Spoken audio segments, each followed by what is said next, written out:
Salut tout le monde! Aujourd'hui, c'est ma vidéo de partage personnel. Puis, ce que j'ai le goût de partager avec vous, c'est mon parcours avec la santé mentale. Alors, j'ai fait 9 dépressions majeures dans ma vie. Et la toute première a été à 13 ou 14 ans. Elle n'a pas été diagnostiquée en tant que telle, mais pour les autres qui ont suivi ou ce que j'ai été diagnostiquée de dépression majeure, j'ai su en cours de route que ça avait été là ma première dépression à l'âge de 13 ou 14 ans. C'est à l'âge à l'époque où tu vas au camp d'été, l'OTJ qu'on appelait, moi, dans mon temps, les camps d'été. Puis j'étais rendue à un âge quand même assez grand pour pouvoir rester à la maison. Alors, je n'avais pas été au camp d'été cet été-là. Mes parents travaillaient toutes les deux. Ma sœur était plus jeune que moi. Elle allait au camp d'été. Puis je me suis ramassée toute seule dans le jour. Puis même, j'avais quand même quelques amis, mais j'étais, j'avais, je m'étais isolée. Je ne peux pas expliquer. Puis je m'étais mis à écouter les romans, les soaps américains qu'on appelle, là. Puis je les écoutais là, comme un à la suite de l'autre. J'en écoutais comme 3, 4. Puis je me souviens, là, être, euh, il n'y avait rien pour m'occuper dans mes journées. J'avais pas rien pour m'occuper, personne pour m'encadrer ou en tout cas, puis c'était mon choix. En plus, j'avais demandé, moi, de ne pas aller à aucun camp. Alors, mes parents, ma mère avait accepté ça. Puis, je me suis ramassée dans un état d'apathie, de désintérêt, de démotivation. Je passais la journée couchée sur le divan à écouter ces émissions-là qui, finalement, à chaque jour, c'était toujours la même affaire. À un moment donné, 4 ans plus tard, je suis retombée sur l'émission, puis je pouvais tout suivre l'histoire. Il n'y avait pas grand-chose qui avait changé. C'était... Puis j'ai vraiment vécu un été down, à rien foutre, à ne pas avoir le goût de rien faire, à être sur le divan, puis attendre que la journée passe, puis à me morfondre. Fait que je ne le savais pas à ce moment-là que je vivais un état dépressif, mais ça a été ma première expérience avec la dépression. Après ça, si j'avance de quelques années, en 96, j'avais vécu certains épisodes très intenses, très motivés, énergisés, plein d'idées, plein de projets. Puis, paf, j'avais vécu des épisodes où plus d'énergie, plus de courage, le goût de tout abandonner, des pensées négatives un petit peu. Si vous avez écouté ma capsule, les deux Cathy, là, vous allez faire certains liens. Fait qu'en 96, j'ai consulté un psychiatre pour la première fois. Puis, je venais tout juste d'accoucher de mon deuxième enfant, ma deuxième fille. Elle avait à peine quelques mois. Elle avait eu une méningite, puis elle a été hospitalisée pendant plusieurs semaines. Ça avait fait en sorte vraiment que je tombe épuisée.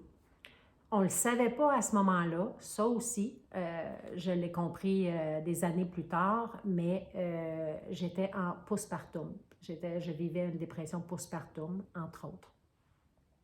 Puis j'ai eu cette rencontre-là avec le psychiatre, puis je me souviens, j'avais mon bébé avec moi, puis la rencontre m'a paru être comme genre 15 minutes. Fait que peut-être qu'elle a duré 1 heure et demie, 2 heures, là. Je m'en souviens pas. Elle m'a paru de très courte durée. C'était un psychiatre qui était venu à l'hôpital. J'étais en région, qui était venu à l'hôpital, qui venait une fois par semaine, puis tout ça. Puis il y avait comme une rafale de rendez-vous, un à la suite des autres, là. Fait que ça roulait. Puis en cette courte période de temps-là, en une rencontre, il a fait une analyse de ma situation, puis il a fait un diagnostic de cyclothymie. Je ne sais pas s'il y en a qui sont familiers. La cyclothymie, ce que j'ai appris, qu'on m'a expliqué, c'est comme la maniaco-dépression, mais avec de courts cycles. Fait qu'au lieu d'être 3-4 mois maniacaux sur un high, puis après ça, quelques mois dépressifs, tout ça. Moi, ça pouvait être quelques jours high, quelques jours low ou quelques semaines. Alors, il m'avait diagnostiqué de cyclothymie à ce moment-là. Il m'avait dit, ça prend du lithium, de la médication, tu vas prendre ça à vie, ça ne se guérit pas, tu vas prendre du lithium à vie, puis bon.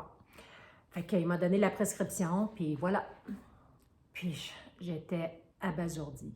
J'étais décontenancée. Je ne pouvais pas croire. Bien, premièrement, la réaction, comme plusieurs, j'imagine, j'acceptais pas le diagnostic. J'acceptais pas d'avoir une maladie mentale. Je trouvais qu'en une seule fois, un seul rendez-vous, je me disais, en tout cas. Fait que j'ai vraiment été dans un état de refus de ce diagnostic-là. J'ai quand même pris la médication sur un certain temps, puis ça l'avait beaucoup aidé à ma stabilité émotive, à ma stabilité en général, puis tout ça. Puis, quelques années plus tard, j'ai voulu avoir d'autres enfants, puis j'ai donc arrêté la médication parce que je ne pouvais pas prendre ces médicaments-là, puis être enceinte. Fait que j'ai arrêté. Puis, bref, sur les 10 années qui ont suivi, de 96 à 2006, on and off, je prenais les médicaments, je les arrêtais. Je prenais les médicaments, j'arrêtais.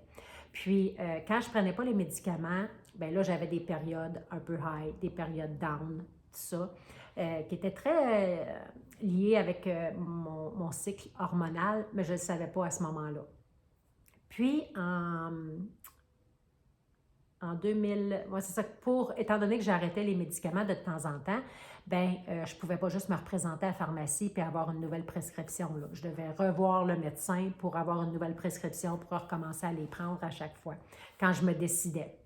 Puis, 10 ans plus tard, en 2006, je me suis présentée chez mon médecin de famille, puis je lui ai dit, j'accepte le diagnostic.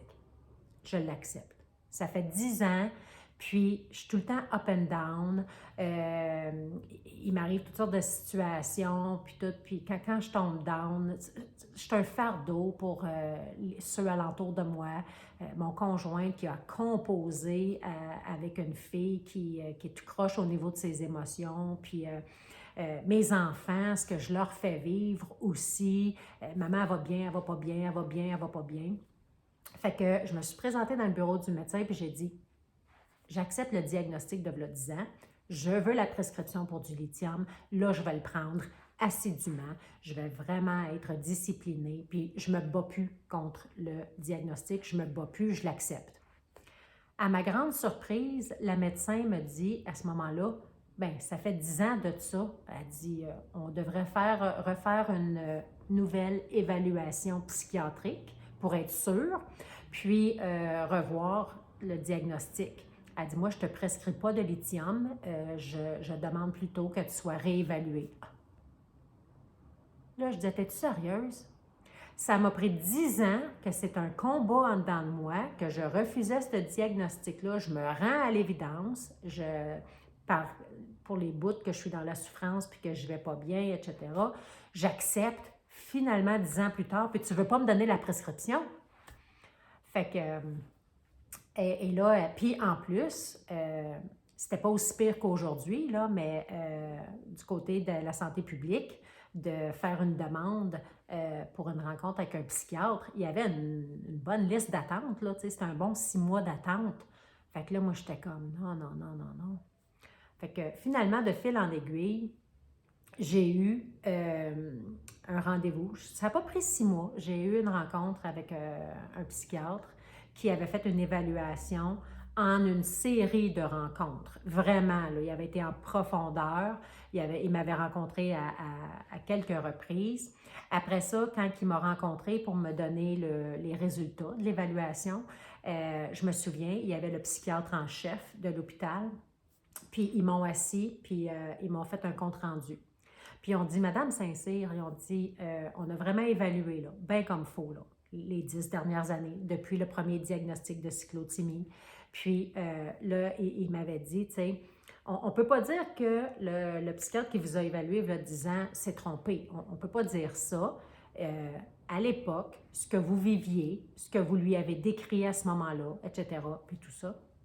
Mais il dit, par contre, aujourd'hui, tout ce que vous vivez, tout ce que vous nous racontez, vous êtes pas, vous n'avez pas de maladie mentale. Vous êtes ébranlé, vous vivez des circonstances dans votre vie qui font que vous êtes une maman épuisée, que vous êtes chamboulé par des circonstances dans votre vie, mais vous n'avez pas une maladie psychiatrique dans votre cas. Et il n'y a pas lieu de vous médicamenter. Puis là, il m'avait dit, on peut proposer une thérapie, on peut proposer de l'accompagnement, il y a des outils qu'on peut vous donner pour vous aider quand que vous vivez ces changements d'état-là, tout ça. Mais lui, il disait que c'était vraiment circonstanciel à ce que je vivais à l'époque dans ma vie. Puis il m'avait dit, à la blague, là, il m'avait dit, à la limite, Madame Saint-Cyr, si vous en voulez une maladie, on pourrait vous donner un diagnostic de trouble obsessif-compulsif, parce que je suis assez perfectionniste, mais il avait dit ça à la blague, là, dans le sens que si tu en veux une maladie, on va t'en donner une, mais t'en as pas. Puis, tu sais, j'étais comme contente d'un côté, parce que ça venait confirmer ce que, là, 10 ans que j'avais en dedans de moi, était tellement en désaccord avec, tu sais. Puis, quand on regarde en arrière, des fois, les choses deviennent plus claires, là. J'étais clairement en dépression postpartum à ce moment-là. Je vivais des circonstances à ce moment-là aussi qui expliquaient bien des choses, mais qu'est-ce que tu veux? Je ne peux pas lui en vouloir à ce premier médecin-là. Il a fait son travail au meilleur de ses capacités à ce moment-là. Il y avait un rendez-vous un à la suite de l'autre. Tu sais, c'est pratiquement... Fait que... Et en 2006, ils m'ont proposé une thérapie. J'ai eu une thérapie avec ce psychiatre-là. Puis, on avait fait le lien ensuite entre mes changements d'humeur. Puis tout ça, c'était très relié avec mon cycle menstruel. Puis je m'en souviens, ce psychiatre-là, il en revenait pas. Il m'avait dit, tu sais, il dit, tu as un calendrier de tes règles? Oui. Puis il dit, tu as un calendrier de tes humeurs, que ton humeur va bien, va pas bien, puis tout ça. Oui. Il dit, tu n'as jamais pensé de mettre ça ensemble pour voir? Non. Fait que là, tu sais, il m'avait regardé en me disant, t'es-tu sérieuse? Fait que là, on a mis ça ensemble, mes deux calendriers. Ah! C'est venu clarifier tellement de choses, là. Il m'avait prescrit à l'époque un antidépresseur à très faible dose qui était reconnu, cet antidépresseur-là, pour les femmes avec un SPM fort. Il y a certaines femmes, quand c'est leur SPM, que ça va être au niveau physique, vont avoir bien gros mal au ventre, il faut qu'ils restent couchés une journée ou quelque chose comme ça. Moi, j'ai toujours eu un SPM psychologique, oui, émotif. La semaine avant mes règles, je devenais virée à l'envers émotivement, je devenais, il n'y a plus rien qui me tentait, je voulais lâcher ma job, je voulais lâcher mon chum, triste, tout me faisait de la peine. Puis, quelques jours plus tard, une fois les hormones, une fois que les règles déclenchaient, il n'y en avait plus de problème, tout était beau, tout était correct. Puis, je reprenais ma routine normale. Mais jusqu'à temps qu'on se rende compte que... puis une fois, j'étais dans une salle d'attente, dans un bureau de médecin, j'imagine, puis je lisais une revue, puis je suis tombée sur un article qui disait à quel point, là, il y a un autre mot, le mot m'échappe, là, mais il y a un autre terme médical pour un SPM sévère au niveau psychologique. Puis je lisais cet article-là qui en parlait, puis qui disait que plusieurs femmes se suicident quand ils sont dans cet état-là de leur SPM. Tellement ça peut être sévère pour certaines. Puis quand j'avais lu ça, j'étais comme « Ah, je suis pas folle! » Fait que c'est quelque chose qui m'a suivi toute ma vie. Je suis en ménopause actuellement et j'ai encore ces instabilités-là au niveau de mon humeur à l'occasion. Ça s'est beaucoup amélioré, entre autres, si je résume un peu mon parcours avec la santé mentale, là, j'ai entrepris plus d'une thérapie dans ma vie. Même quand j'étais début vingtaine, quand ça s'est présenté, ces états d'âme-là difficiles avec mon premier conjoint, puis quand j'ai eu mes premiers enfants. Puis, j'avais été consulter une thérapeute au CLSC. On avait travaillé ensemble un certain temps, on voyait du progrès. Puis là, une journée, je m'étais présentée, puis j'étais vraiment down, ça marchait plus mon affaire. Puis la thérapeute n'était pas psychologue, puis elle m'avait dit, j'ai pas les outils pour continuer de t'accompagner. Mais moi, je l'avais mal pris. Je l'avais pris comme tu es un cas trop sévère, tu es un cas trop compliqué pour que je travaille avec toi. Tu sais, je l'avais senti comme si elle me rejetait. Mais elle, ce qu'elle essayait de m'exprimer à ce moment-là, c'est je suis thérapeute, je ne suis pas psychologue, ça te prend quelqu'un de plus formé que moi. Tout ça. Fait que là, moi, je me trouvais nulle, là, tu sais. Même la thérapeute, elle ne veut pas continuer avec moi. Puis ça, c'était au début de ma vingtaine. Fait que suite à ça, j'ai eu un parcours où j'ai occupé comme 20 quelques emplois en 30 ans. Je travaillais 1 an ou 2, puis je démissionnais. J'avais tout le temps un autre défi, des idées ou quelque chose. J'avais tout le temps des bonnes raisons légitimes. Je me suis jamais fait congédier. On ne me congédiait pas, mais je me congédiais. Puis je partais pour des nouveaux défis ou je partais en épuisement, en congé maladie. Puis je tombe. Moi, j'avais un problème de surperformer, de workaholic. Puis je brûlais la chandelle par les 2 bouts, comme on dit, là. Je tombais épuisée et je tombais en arrêt maladie, dépressive, pendant quelques mois. Puis je m'en souviens, Dieu était présent. Dieu était là, je croyais en Dieu. Je ne connaissais pas Jésus encore avant 2018, mais je croyais en Dieu. Puis je m'appuyais sur lui à ce moment-là. Puis il me relevait à chaque fois. Il refaisait mes forces à chaque fois. Je le savais qu'il était présent, je le priais. Puis après ça, une fois que j'étais redevenue en forme, puis tout ça, j'oubliais Dieu. J'oubliais que je pouvais continuer de faire appel à lui, puis l'écouter, puis le suivre. Là, après ça, j'agissais par mes propres forces. Je retournais travailler, brûlais la chandelle par les 2 bouts, ambitieuse, fonceuse, carriériste. Je me retournais droit dans le mur et je retombais. Ou je changeais d'emploi. Et sporadiquement, ici et là, j'ai suivi différentes thérapies. Je les finissais jamais. Pourquoi? Quand on identifiait le bobo, quand on identifiait de où ça venait, de mon enfance, des choses que j'ai vécues, c'est comme ça souvent pour plusieurs personnes. Ah, OK, parfait, on identifiait le bobo, on sait c'est quoi, parfait, merci, c'est réglé. J'arrêtais la thérapie et je voulais aller sauver les autres qui avaient vécu ça dans leur vie. Je voulais aller prendre la place de Dieu. Je voulais jouer à Jésus, puis j'ai appris aujourd'hui, il y a juste Dieu qui sauve. On ne peut pas sauver personne d'autre. Ça, je l'ai appris. Mais à l'époque, je ne le savais pas. Puis, je ne voulais pas aller dans les blessures. Je ne voulais pas souffrir. Je ne voulais pas pleurer. Donc, dès qu'on identifiait le bobo, pour moi, on l'avait identifié, c'était réglé. Et j'écourtais les thérapies tout le temps. Alors, ça m'aura pris... Dieu aura permis que je passe à travers 9 dépressions majeures, des épisodes suicidaires, des hospitalisations, médicamentation. Il est venu me sauver en 2018. Et c'est pour ça que je suis ici aujourd'hui. C'est pour ça que je fais ce que je fais. J'ai tellement de détails à vous donner, des choses que je veux vous raconter par rapport à ça, mais je vois le temps qui passe, puis je vais résumer pour aujourd'hui, mais par rapport à mon parcours avec la santé mentale, suite à ce diagnostic-là, ce deuxième diagnostic-là en 2006, j'étais quand même pas sortie du trouble façon de parler, là. Alors, ça l'a beaucoup aidé, ça l'a beaucoup clarifié ce qui se passait dans mon système et tout ça, mais j'ai maintenu un certain cycle d'être workaholic quand même. Et ce n'est que l'année, il y a 2 ans, que j'ai entrepris une thérapie avec une psychologue chrétienne parce que je voulais être en mesure de partager par rapport à ma foi.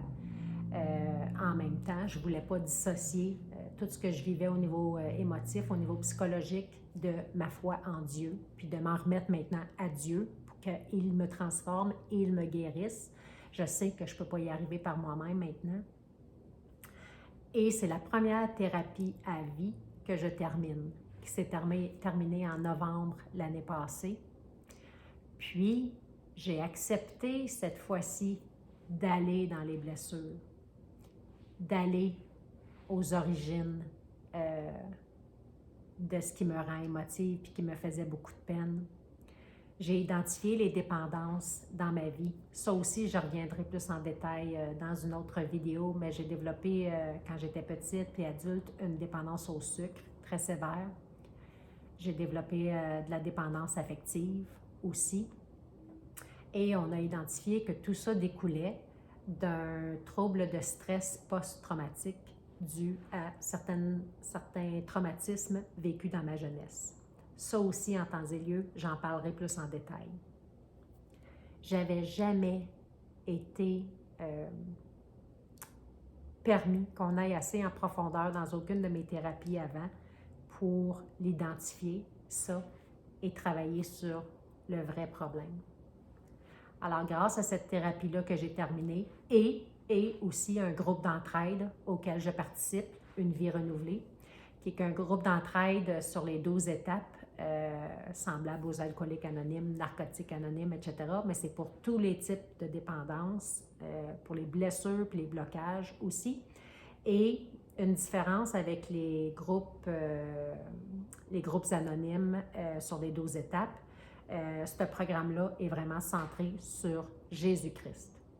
C'est Jésus-Christ qui est au centre de ce programme d'entraide-là. J'ai participé à ce groupe-là en parallèle avec ma thérapie que j'ai terminée.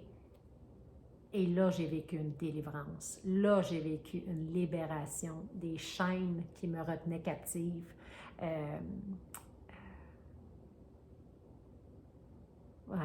Je vais pouvoir en parler davantage, plus en détail, mais j'ai vraiment pu identifier qu'est-ce qu'il y avait derrière ces patterns nocifs-là dans ma vie, ces cycles-là qu'il y avait dans ma vie, qui a amené ces problématiques-là, cette fragilité-là, si tu veux, au niveau santé mentale, et que je compose encore avec aujourd'hui.